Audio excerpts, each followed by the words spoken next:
Good morning, everybody.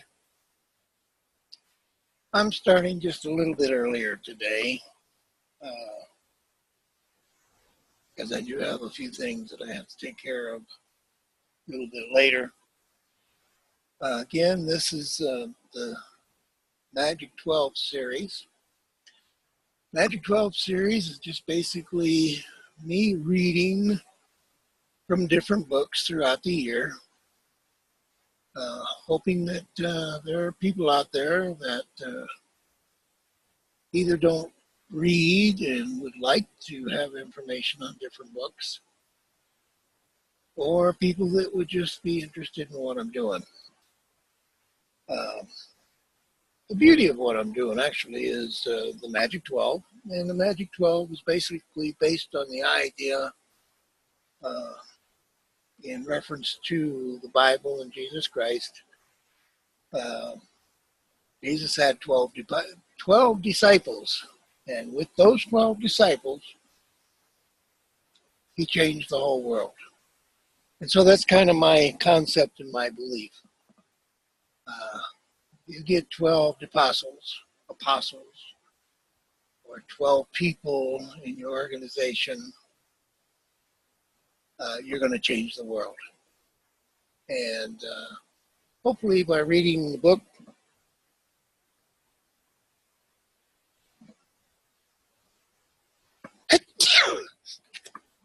excuse me, there may be some ideas within the book when we're going through that you might find very interesting. So, to start off and leave off where we left off on number 6, which is enthusiasm and extinction. And we'll start there. So, again, like I say before, if you see me looking down, it's simply because I'm reading from the book. I may occasionally make a remark or add something to it that's just from my point of view. So here we go. Number 6, enthusiasm or extinction. Close your eyes, relax, get ready for the double feature in the theater of your mind. First, you see a close-up of a person who is frustrated, tense, face, forehead creased in frown, teeth clenched, and hands knotted into fist. Now, a new picture, another close-up, but this person is happy. A smile warms up the face, the eyes glisten, and you can see the palms of both hands. A double feature, 2 pictures. And the strange thing is that both of them are you. For you are a person of enthusiasm, and you are a frustrated person propelling yourself towards extinction. You are a person who sees the bright side of things one day, and you are a person who sees nothing but disaster and calamity the next day. You are a person who feels like a winner at one time and in one type of situation, and you are a person who under different conditions loses out. In choosing your lifestyle, you must move away from the forces of extinction. You must hop on the vehicle that moves you toward an enthusiasm for living. How do you do this? By working every day to build your self-image. Wow. Self-image. I'm going to talk a lot about self-image because it is so very, very important. Number 7, live or perish. To develop a healthy self-image means to live. Live where? In the present. Not in yesterday, in reality. Not in fantasy. Living today in yesterday is not living. It is Pershing. P-U-R-I-S-H-I-N-G. Too many people, unfortunately, do not live, they perish. Each day they surrender themselves to fertility. You do this when you, A, retreat from life and the world, B, give up on your self-image, C, surrender to loneliness and despair, D, bury yourself in a cycle of resentment. Years ago,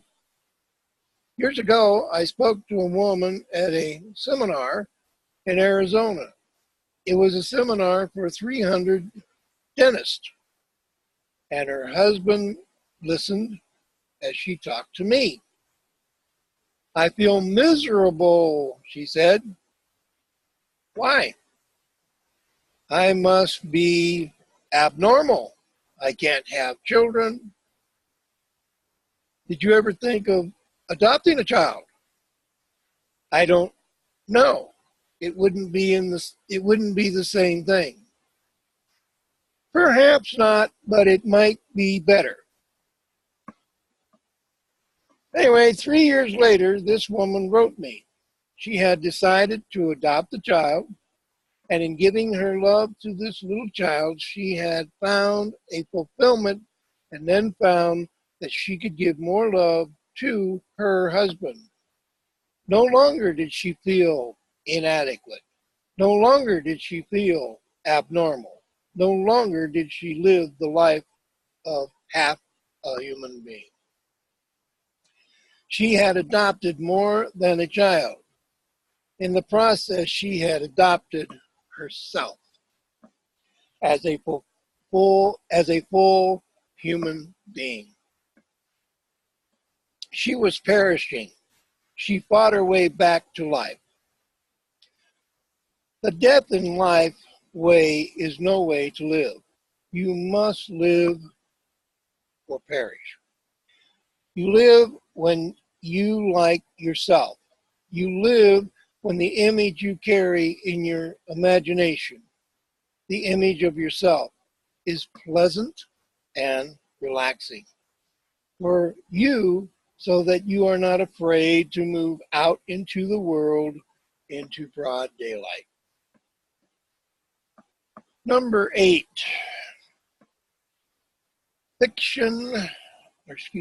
fact or fiction.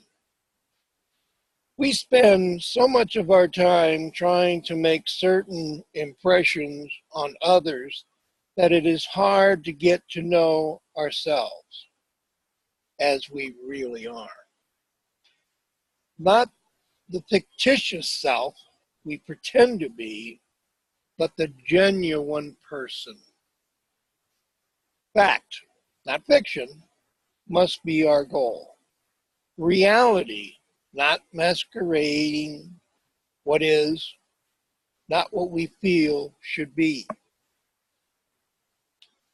The trouble is that to live in reality, an individual must like himself as he really is or she really is. If you distrust yourself, if you are ashamed of yourself, if you can't live with yourself, then you will cry to be somebody else.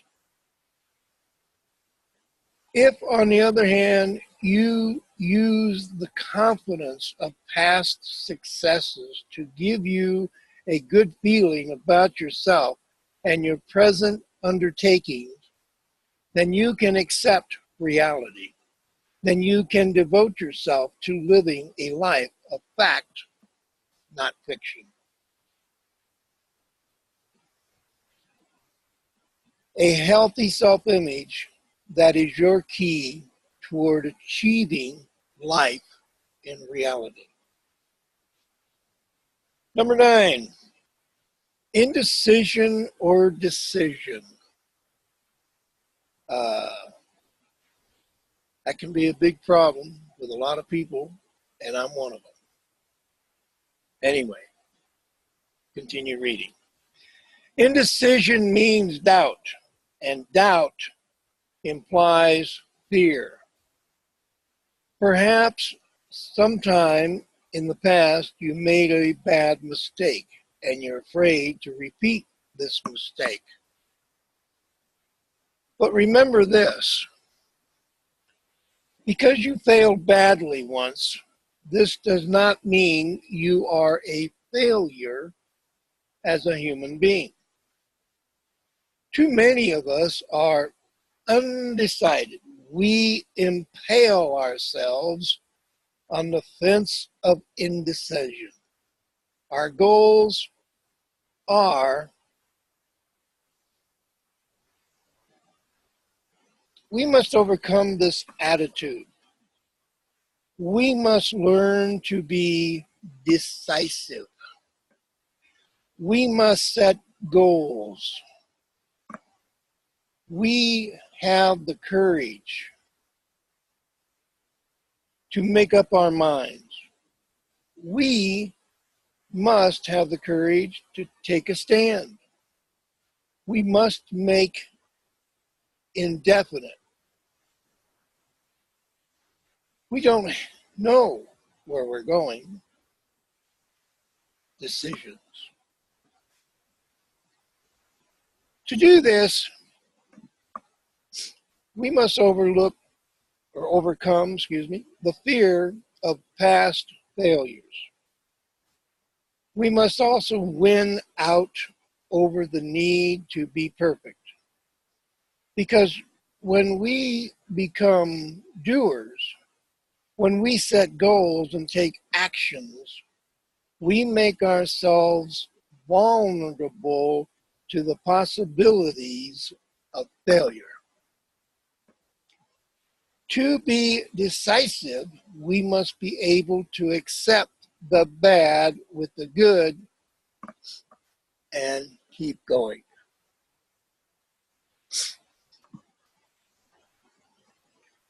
We move through indecision to decision.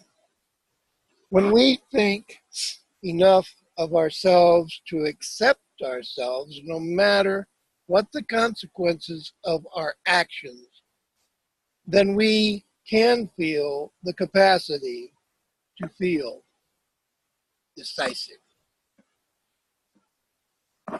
Number 10, mind watcher or mind avoider. We have all kinds of watchers these days. We have bird watchers. We have weight watchers. We have stock market watchers, and even weather watchers. Now, how about mind watchers? The mind watcher is the best watcher of all. To my way of thinking, the mind watcher is keenly aware of the operations in that all-important area, the mind. He is quick to fight off tumors of doubt when they invade. He is quick to ward off the poison of self-content when it appears. He is quick to shake off the beginnings of obsessive fears of catastrophic when they start to take root. On the other hand, the mind watcher watches for the better side of himself. He stops, looks, and listens. He builds in his imagination pictures of his past successes. He constantly works to keep improving his opinion of himself. I might relate to this very strongly in that I've learned myself how to put in my mind's eye images of successes that I've had in various aspects of my life. By doing that, it helps me keep on a straight course in that I try to be a watcher of the negativity of anything that might enter my mind that tries to defeat what I'm trying to do or defeat whatever goals I may have. And the best way to do that is to make obvious to myself when there is a negative, and I'm going to have them, we all are, simply to discard it as quickly as possible and move on to the success pictures. Now, the mind avoider loses himself in trivia. He spends his life escaping from himself. He does not think creatively or seek relevance. He ignores his mind. He loses touch with his self-image. Be a mind watcher. Keep up with yourself. Be a self-image watcher. This is the way to self-fulfillment. Number 11, adjustment or atrophy. A proper self-image implies that each day you adjust to the changing conditions in your world, external and internal. I conducted a seminar in San Diego, California, in creative psycho-cybernetics. More than 200 students were in the class. One student asked me how long it took for a person to change his self-image. Excellent question. So I told him that it took 5 minutes or a whole lifetime. What I mean was that we live with change and life changes and your self-image changes. Each day life is different and you are different and you must adjust to these changes. Each day, new problems, internal and external. You must make the necessary adjustments to deal with these changes and move toward your goals. I'm sure you must be able to hear my dog Rascal. He likes to let me know if there's something going on outside. So he's a good boy. If you do not adjust, you atrophy. I'm going to spell that, so because I may be pronouncing it incorrectly. It's A-T-R-O-P-H-Y. You disable yourself physically and mentally. You succumb to inertia. You surrender your creative life forces. Therefore, you must adjust to change. You really have no choice. Number 12, go or no. A basic characteristic of a strong self-image is movement. Movement into the world of people. Creative movement into another stimulating world inside your mind. Set your goals. Plan your growth. Feed a child's excitement inside your soul. Go, go, go, go, go, go. Stop blocking this goal driving with negative feelings. Stop saying no to things you want to achieve. If you feel you have rights, if you feel you are worthy of happiness, you will develop these capacities for movement and for growth. Fortify with a strong self-image, you will say to yourself, go, go, not no, no. Number 13, enterprise or emptiness. And here we are at lucky number 13, enterprise or emptiness. You strengthen your self-image through enterprise, through a daily excitement in your attitudes. You motivate yourself with your goals, and enterprise indicates your desire to reach your goals. You must every day treat yourself to a better you, giving yourself appreciation every day, giving yourself self-acceptance, giving yourself praise. You then are able to launch yourself into enterprises with enthusiasm and with a belief in yourself that may make them successful enterprises. The opposite of enterprises is emptiness. Days of boredom, days of apathy, days of non-living, even though you have the gift of life. The gift of life.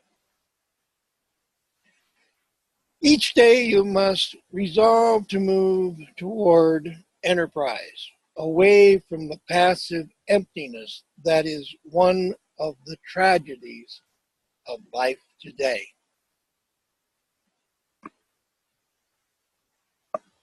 Next title, the precious image of you.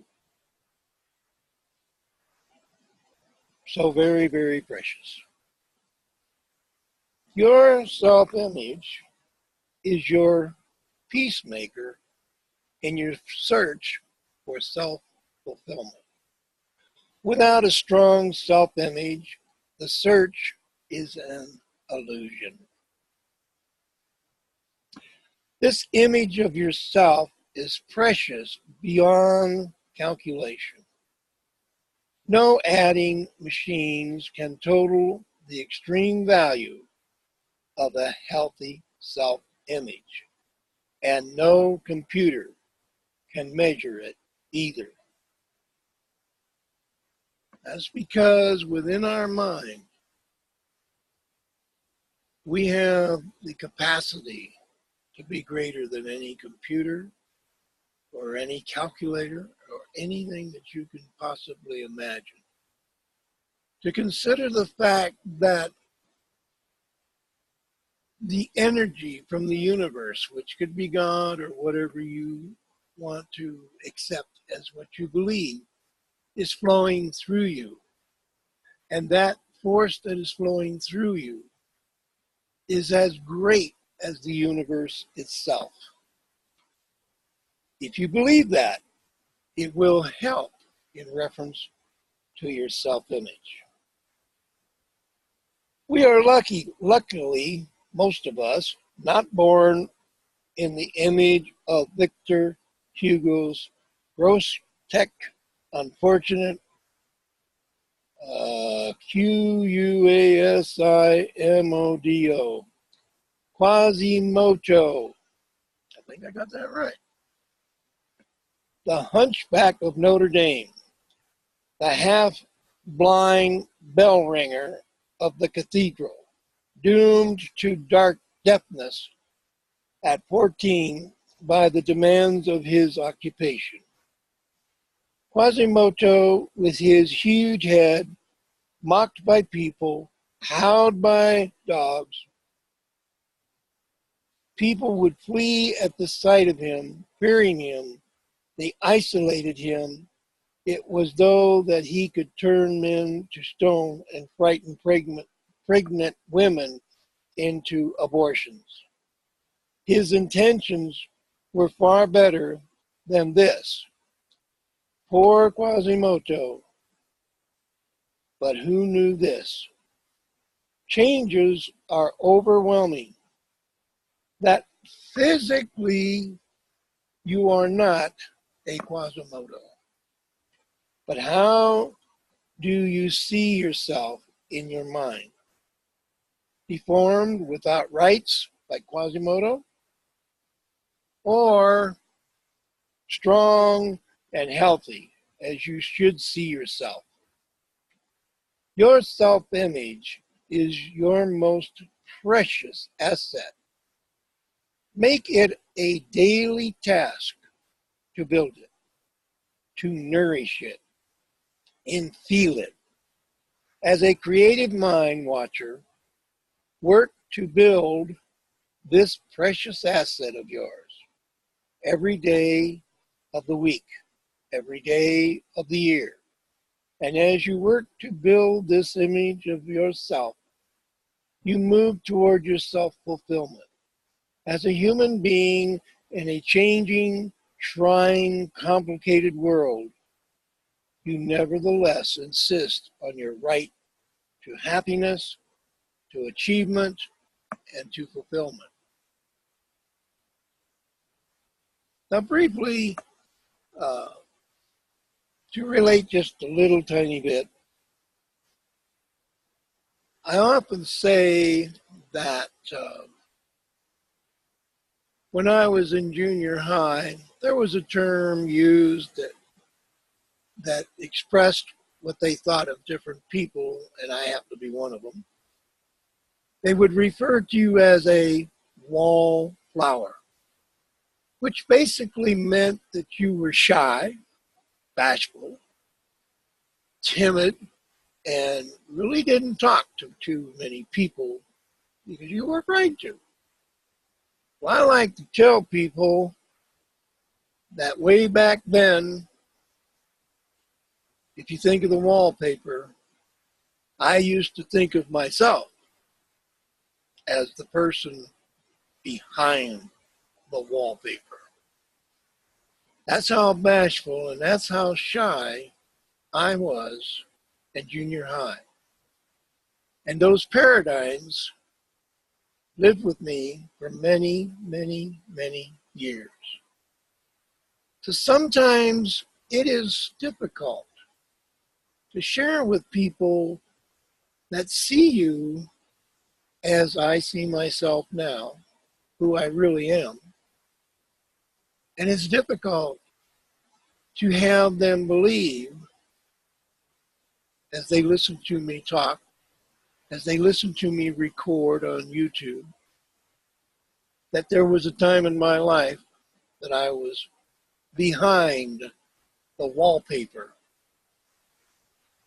Not a wallflower, but I was behind the paper. Anyway, let's move on to chapter 3, fulfillment through clear thinking.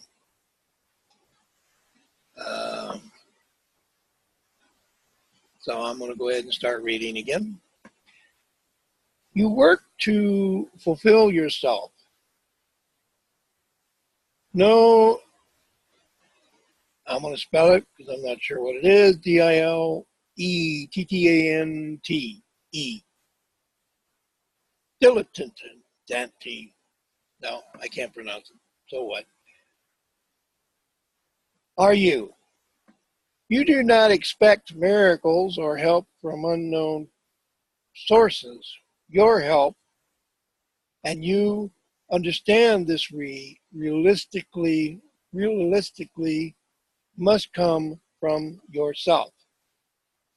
I would agree with that.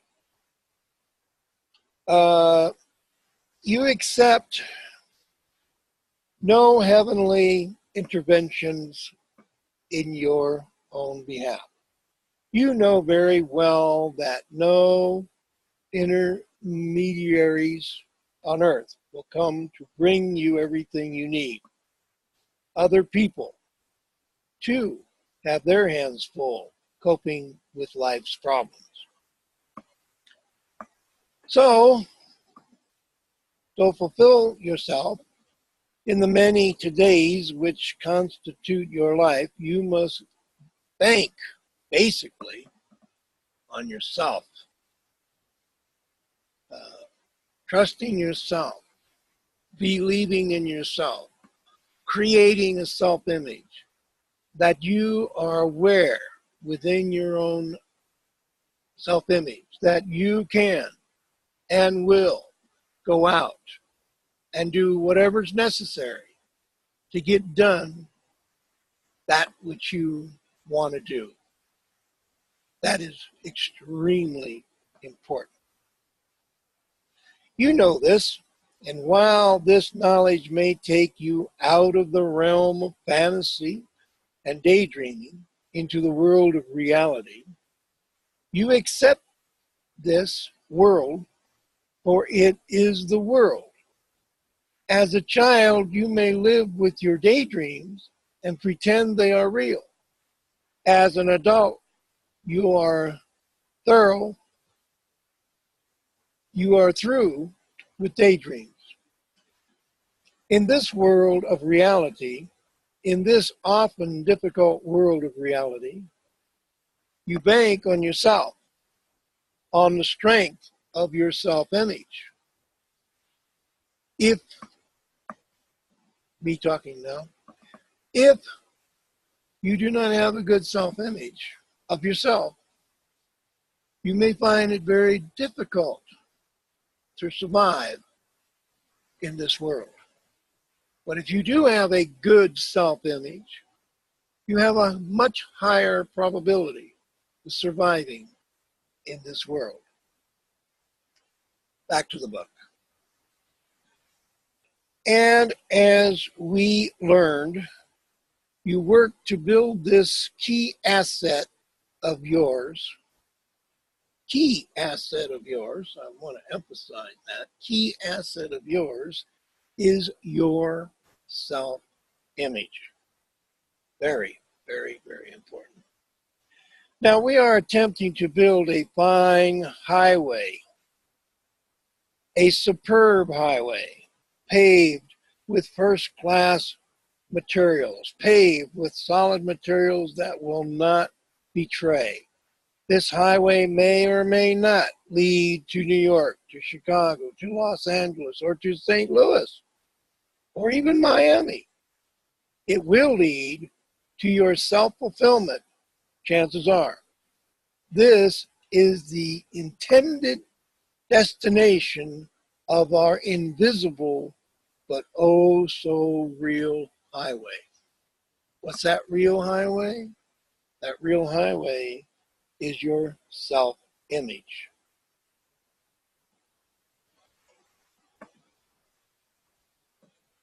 You are working to strengthen your self-image. Good. Your self-image is your base. Without it, your highway would lead nowhere at all. It would be merely a dead end. Now let us move forward. Resultantly, our goal, self-improvement leading to self-fulfillment. All this is a very worthy aim. Let us turn to a consideration of clear thinking. 4, to fulfill yourself, you must learn this art.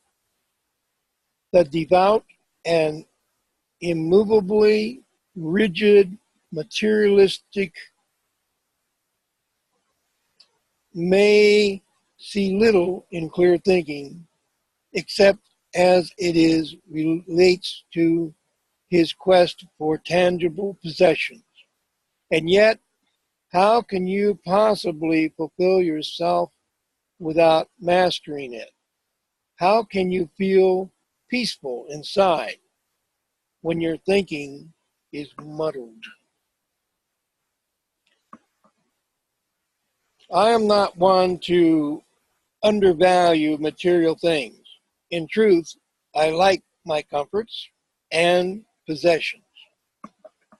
Still, one must not overvalue these material products. And an individual may often house automobile, the most luxurious furniture, and so on, and feel completely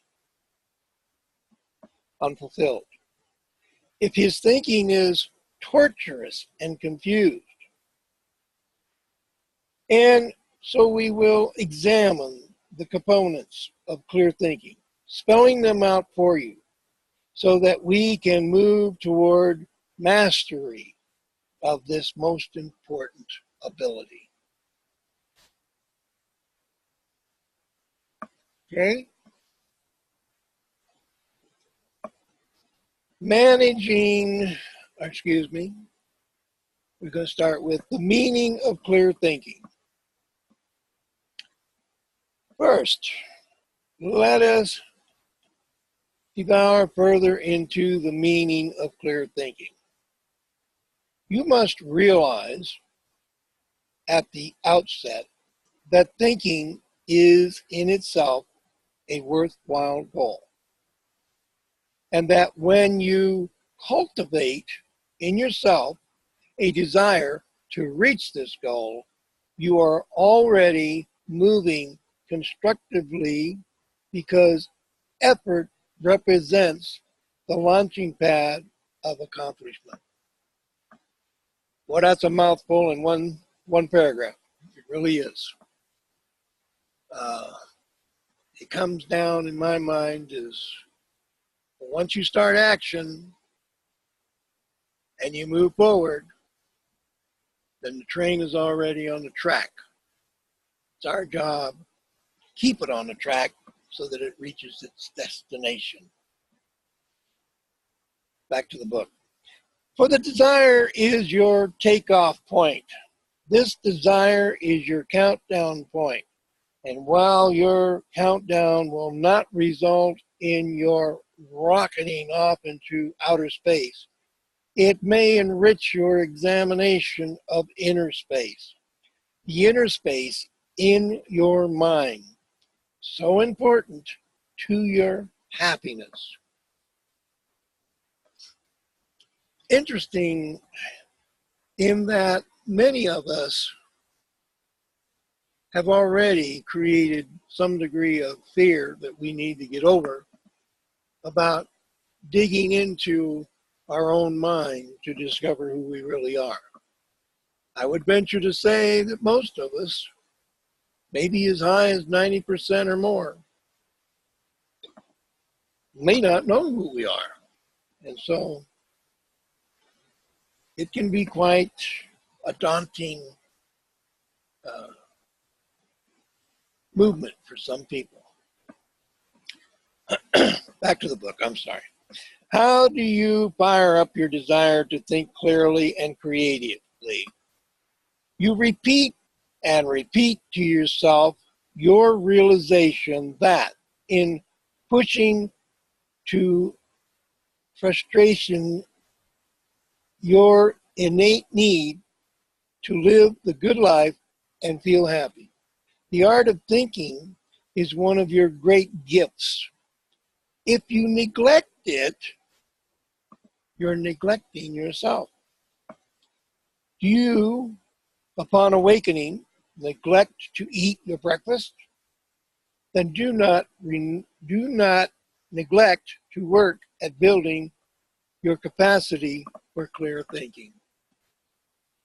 Clear thinking means that you define what you are thinking about and focus your attention upon it. Clear thinking means that you refuse to get caught up in actions without thinking, but that you think clearly first and then move into action. However, once you are thinking clearly, you can take action. Then improvise as you go. Kind of reminds me of some people that I've met, that if you listen very, very carefully to them, they are literally an open book. And the reason they're an open book is because, in my mind's eye, they don't seem to be thinking, because whatever it is they're thinking is connected directly to their mouth. So they don't make observations of what they're thinking. And in most cases, when they talk, thinking connected to their mouth, they usually end up making statements like, well, I'm sorry I said that, because they didn't stop to think what they said. Anyway, back to where were we at? Clear thinking means that you ask yourself intelligent questions and refuse to crush your innate curiosity. You keep your mind open. Refuse to rely passively on the thinking of others. You do not relish your creative options. It is too precious. Clear thinking means that you probe for a hidden asset within you, like a miner seeking precious ore to bring out into the world. It means that you refuse to allow your negative feelings to get out of control and, like a malignant growth, eat up the wealthy areas of your mind. Clear thinking means you are on your way toward constructive achievement. Now, this inestimable gift, you find that you can play many roles in your mind and then turn these roles into reality goals. For clear thinking is indeed the launching pad for many goals, for the growth of relaxation, of compassion, of the ability to unlock your genuine personality, and of your capacity to withstand and overcome life's unceasing pressures and problems. Moreover, clear thinking is interlocked and interrelated with your building of a strong self-image. Clear thinking is your laboratory, and in this laboratory, you synthesize raw materials into creative thought, then transform this thought into action, in the sure-handed knowledge that as you achieve your goals reflect back upon you, enlarging the scope of the confidence inside you, reactivating the functioning of your success mechanism, watering to fruition the proper plants of compassion, humanity, and self-respect. Clear thinking implies an understanding not only of your own needs, but of the needs of others. You reach out to comprehend the creative and destructive drives inside yourself, and you gear yourself to encourage the constructive drives.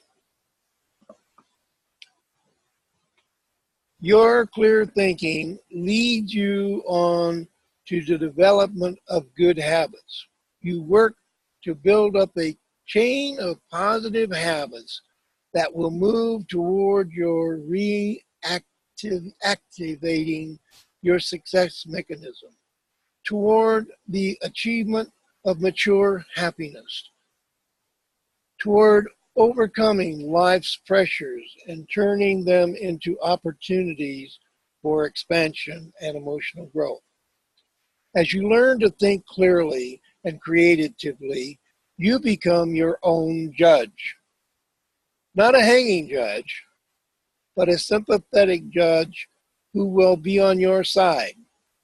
You alone for your blunders, not by succumbing to the horror of guilt, but by forgiving yourself and raising above them. Understand this. To achieve self-fulfillment, you must understand this. Creative thinking is the greatest power in the universe. That's worth repeating. Creative thinking is the greatest power in the universe. And here's the beauty of it. This power flows through all of us. We all have access to this power. It is the summon BONUM of which philosophers have written down through the ages. You understand then that the meaning of clear creative thinking. You understand then that if you stop polishing your car, you're polishing it only 7 times, and start working on your thinking, polishing that, you will not be the loser. Enough for the meaning. Let us now spell out for each other the components of clear thinking. And we will probably continue this in the next section, but I'm going to read this last little section kind of quickly. The components of clear thinking, and here they are. Read and reread them. I feel confident they will help you. So here they are. The first word is clear, C-L-E-A-R. Number 1, C, concentration. 2, longing for improvement. 3, which is E, for empathy. A is for aspiration. R is for relaxation. T, that's number 6, tapping hidden resources. H, habit of self-discipline. Number 8, I, imagination, development of willpower. N, number 9, nostalgia for today. Number 10, knowledge of direction. Number 11, I, for integrity. Number 12, N, for new nucleus of faith. And number 13, growth as a human being. Now, suppose we tackle them one by one, and we will do that in the next session. We will tackle each one of those one by one. I'll mark my little book here so that I know where we left off.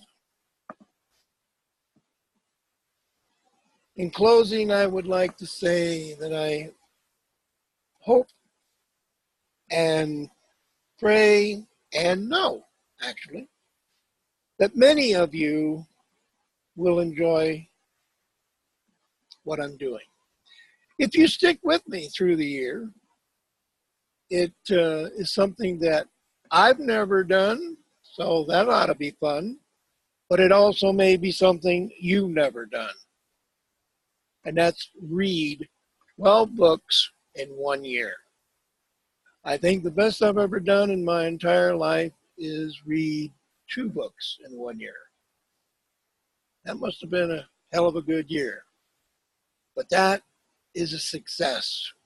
That's why when I say what I say, I look back and to me, I've discovered something that I personally would like to share with you, and that is there is no such thing as failure. Failure is only the pathway and the road to success as long as you accept the fact that your failure in no way can destroy you. Your failure is only knowledge that you needed to learn to move on to the next step. So with that being said, I want to thank you all very much for coming and showing up or taking a look at this video. And I look forward to seeing you on Saturday at 9 a.m. Pacific Standard Time. And you would simply go to zoom.us/J/86822222091 or go to YouTube and just search for the Magic12 and you should find me. I thank you again very much, and we'll close this meeting, and you all have a wonderful and great day. Thank you.